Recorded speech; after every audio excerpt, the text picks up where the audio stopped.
Theological benefits, very quickly, because we've done most of these before, but just to reiterate. Of the theological benefits, Ibn al-Qayyim writes, and Ibn al-Qayyim, by the way, is one of the greatest masters of extracting benefits from the seerah.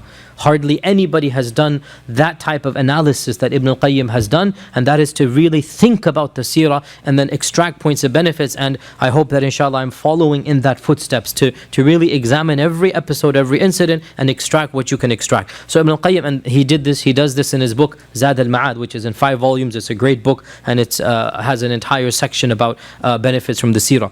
So Ibn al-Qayyim says that of the benefits from Hudaybiyah, has a long section, of the benefits, the permissibility of standing guard for a person of importance. Because typically this is not allowed. Our Prophet ﷺ has forbidden a Muslim ruler from sitting down and everybody rising in his presence. This is the general rule, right? And he said anybody who likes this, he should be prepared to sit in the fire of hell, or be prepared to meet Allah Azza wa, or so to meet the punishment of Allah in the fire of hell. فَلْيَتَبَوَّأْ مَقْعَدَهُ مِنَ النَّارِ. Right? So we learn that the general rule, we know this, that when somebody comes in or when somebody is sitting down of importance, you don't stand up as a token of respect. We know this. However, in Hudaybiyah, what happened? When the emissaries came, Al-Mughira, Abu Bakr, others are all standing with their swords ready.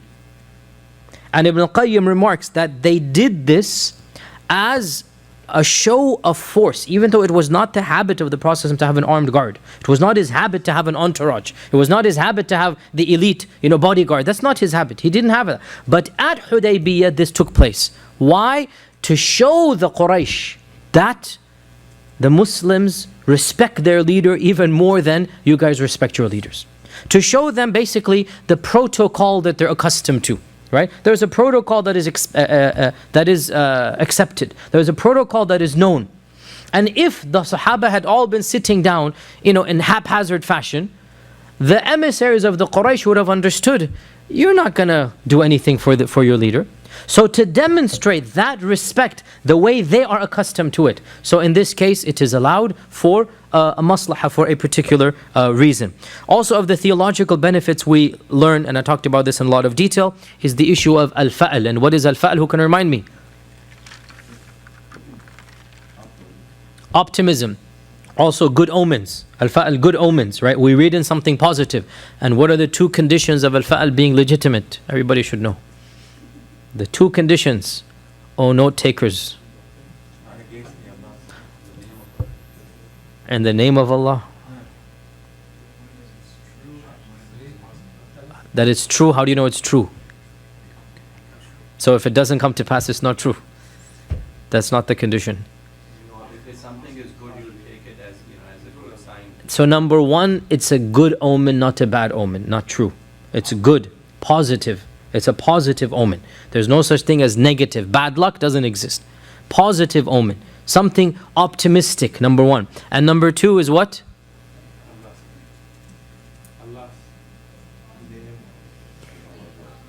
You link it to Allah subhanahu wa ta'ala. You link it to Allah subhanahu wa ta'ala. Okay? That you say this is from Allah subhanahu wa ta'ala. So if these 2 conditions are met, you may read in a positive sign. And the most common type of reading in is by something you hear, but you can also do by something you see. So you hear the name of somebody, you hear a positive sentence, right? Then you read in something positive. And the Prophet ﷺ, when Suhail came, he said, قَدْ سَهُلَ أَمْرُكُمْ. So from Suhail, he derived a positive omen that now Allah is sending the ease. This is going to be the ease. Everything was an impasse. So we learned from here the point of al-fa'l. Also, there was a hadith I didn't mention related to Hudaybiyah. I'll just quickly mention it about theological benefits, that at one point in time in Hudaybiyah, it rained very severely. One of those, they were camped for around 20 days or so. And so one of those days it rained very severely. And the next day, the rumor started spreading that from the days of Jahiliyyah, they would have a custom that they would say, it rained because of such and such a star. They'd have a pre-Islamic custom. Because of such and such a star, it rained. Right? So apparently 1 or 2 people said something of this nature. After Salat al-Fajr, the Prophet ﷺ said, do you know what Allah said last night? They said, what? He said, Allah said, some of my believers have woken up believing in me, and some of them have woken up believing in the stars and rejecting me. So those who said it has rained because of the star have rejected me and believed in the star. And those who said it has rained because of the blessings of Allah and the rahmah of Allah are believers in me and rejectors in the stars. Now, a lot of theology here, but we don't have time for this, just very briefly. So the Arabs had a superstitious custom in the pre-Islamic days that they would attribute rain to a particular star, or a season, or a time of the month. يعني a time of the, مطرنا بنوء كذا, it rained because of such and such a cycle of the moon, or such and such a star. And we have similar things in our times. We have a good luck stone, we have these types of things. We have similar types of things, every culture has it. So apparently one of them remarked this in the passing, that it rained because it's the star's turn now. It's that star's turn. It's now, tonight is the zodiac sign, whatever it might be. That's that particular point. And there's no doubt that when the Sahaba said this, they did not mean it in their hearts, because they're believers. So when you say this without meaning it, this becomes minor shirk. But when you say it and you mean it, this is major shirk, right? And so when we ascribe any blessing, we need to ascribe it directly to Allah subhanahu wa ta'ala. We are not allowed to ascribe blessings to other than Allah. So we do not say, I was sick, but the doctor cured me. We do not say, that house was under fire, but the firemen saved the house. This is inappropriate to say. How do we phrase it? We say, I was sick, but then Allah cured me through the efforts of the doctor. The house was on fire, but then Allah saved the house through the efforts of the firemen. Right? So we link it to Allah subhanahu wa ta'ala. And this is the proper adab with Allah. We don't just link it to secondary causes or to even direct causes. We believe in causality. Causality means you throw a stone, it's going to break the window. Right? Believe it or not, some Muslim groups did not believe in causality. We believe in causality, but we don't ascribe blessings except to Allah subhanahu wa ta'ala. We say, Allah Azza wa Jal cured us through the medicine of the doctor. So we ascribe it to Allah, and this is proven in this hadith. You don't say, it rained because of the star. And that's what we extract from this point, which occurred in the incident of Hudaibiyah.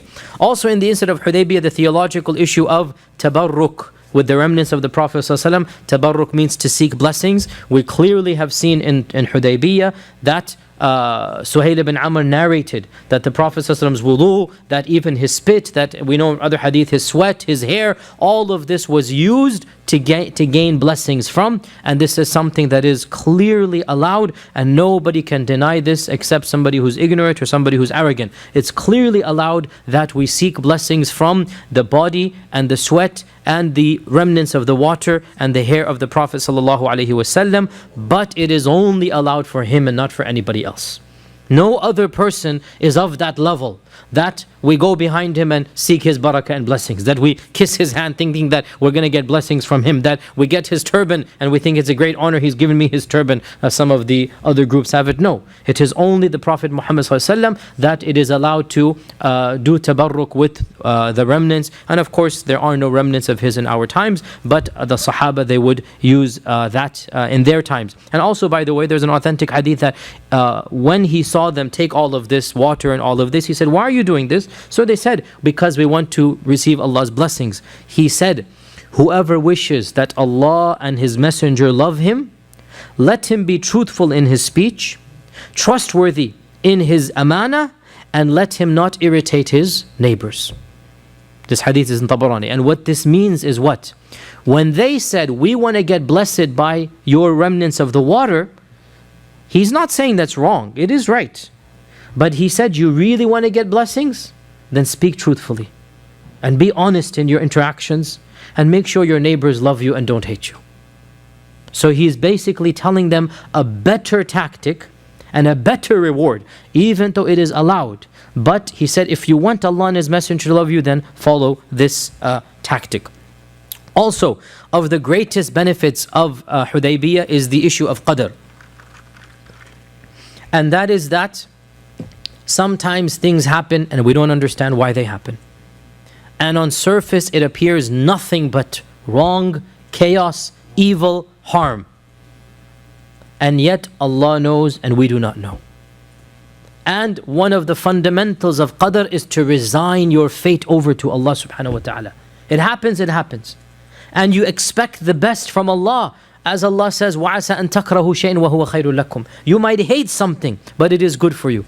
In another verse, it is possible you hate something, but Allah will bring much good coming from that which you hate. وَيَجْعَلُ اللَّهُ فِي خَيْرًا كَثِيرًا. A lot of good will come from that thing that you hate. And this is the perfect example here. That the Sahaba did not understand. We see the reaction of Umar. Even the Prophet did not know what to say other than, I'm obeying Allah. Allah will help me. He doesn't know how. At the time, he doesn't know how. What does he tell Umar? Allah will help me. But he doesn't understand how. Because at face value, it really seems like a humiliation after every single point. But in the end, we will see, we already have mentioned last week and we'll see over again, Hudaibiyah was the greatest victory since the beginning of Islam. In terms of conquest, in terms of converts, in terms of the conquest of Mecca, it's a victory and a victory and a victory. But when it happens, who knows? So this is a fundamental point we derive, and that is qadr, belief in qadr. Also a theological benefit from the incident of Hudaybiyah, a very important benefit is never ever ever assume you know better than the Quran and Sunnah. We have statements from Umar ibn al-Khattab, from Suhail ibn Hanif, the both of them, they said, اتهموا الرأي على الدين. Accuse your own opinion before you accuse the religion. Accuse your own understanding before you accuse the Quran and Sunnah. The both of them. Umar ibn al-Khattab said that I saw myself almost rejecting Islam. Meaning, what does he mean? My bad manners were so bad, I worry that I might almost have become a kafir on that day. This is what he is saying. Right? That I saw myself almost rejecting. And he also said the famous statement that if any other person had told me to do that, I would never have accepted. But it's because it's the process I accepted. If any other Amir had told me that I am supposed to hand the Muslims back, I would never have done that. So you see how close he is. But he realizes in the end you have to submit. And this, obviously this only applies when there's an explicit text of the Quran and Sunnah. You do not say, I think, when Allah and His Messenger have spoken. You do not say, my opinion, when Allah Azza wa Jal has clearly expressed His opinion, because His opinion is fact, your opinion is dhann. It is completely wrong. So when the Quran and Sunnah is explicit, sami'na wa ata'na. And this is demonstrated in the incident of Hudaybiyah. Also, very interesting